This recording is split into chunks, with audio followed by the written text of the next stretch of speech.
The state's population grew by almost 90,000 last year, according to figures from Eurostat, and we are poised or set, if current trends continue, the population is set to hit 5.5 million by the end of this year. Cormac, Lucey, economics commentator with the Sunday Times. What did you make of it?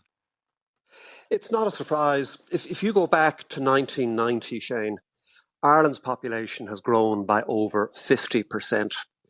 The next fastest growing European country in population terms is Spain, Europe's favourite destination for retirement. It grew at less than 25%. The average EU growth was 7%.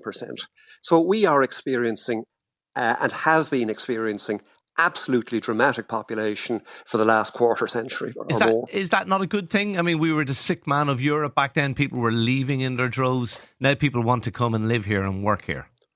I think there are two reasons why it might not be an unalloyed good thing. One is our capacity to cope with this growth in terms of housing and infrastructure is severely limited. And the second is, what happens if the economic tide goes out? Are we going to be able to afford all of this? And is social discontent going to arise? You know, it's interesting that the population growth this year is going to be 90%, about 90,000 rather. 90,000, yeah. Around that number came into this country in the 1600s through the plantations. And we're still struggling to cope with the legacy of that. Now, I'm not suggesting that these people are invading or that they're here to make trouble, but I am suggesting that this is an aspect of immigration that we have given very little attention to and that perhaps we should give more to. Okay, I don't have the breakdown of the 90,000, but I've seen it in other years, and you can take it that a good percentage of those are Irish people coming home, having spent a few years abroad. A good percentage will be EU citizens.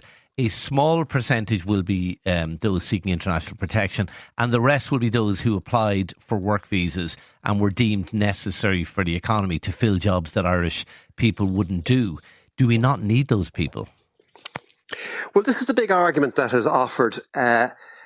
Donald Trump came into office in January of this year, and he immediately moved to close America's southern borders and restrict immigration, and he's brought down illegal immigration in the United States to close to zero. Yeah, and this isn't illegal immigration, though. No, but it is a quantity of immigration which is being used by employers to fill jobs at a lower wage. You know, one of the interesting things about what Trump has done, the rate of growth of blue-collar income in the United States is at the fastest rate now it has ever been since records began back in the 1970s. Yeah. So there's a domestic labour market aspect here.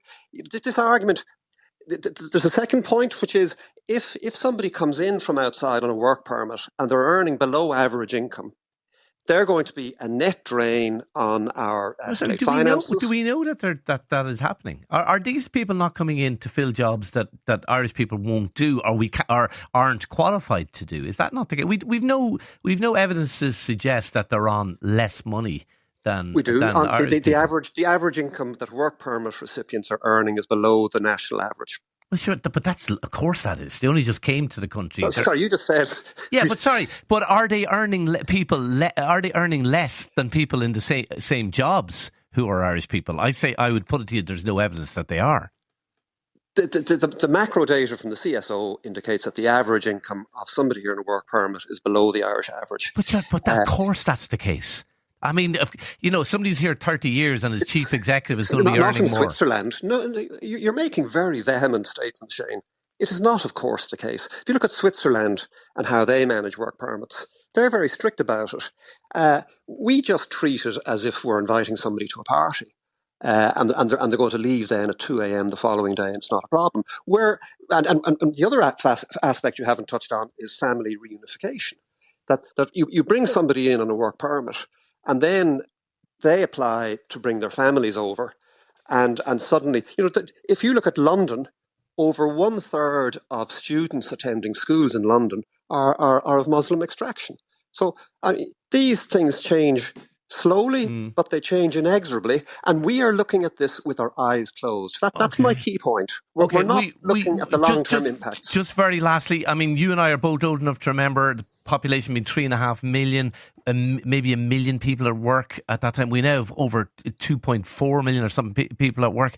Like, is that, as an economist, is that not a good thing? Is that not a sign that we are a successful economy?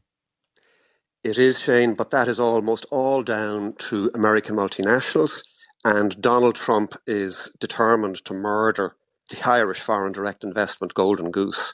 So the economic danger of all of this is that we're able to do this financially now because of American multinational income, and that may erode or decrease in the future. Okay, Cormac Lucey, thanks for talking to us. Cormac Lucey, their economics commentator with the Sunday Times. Thank you for that.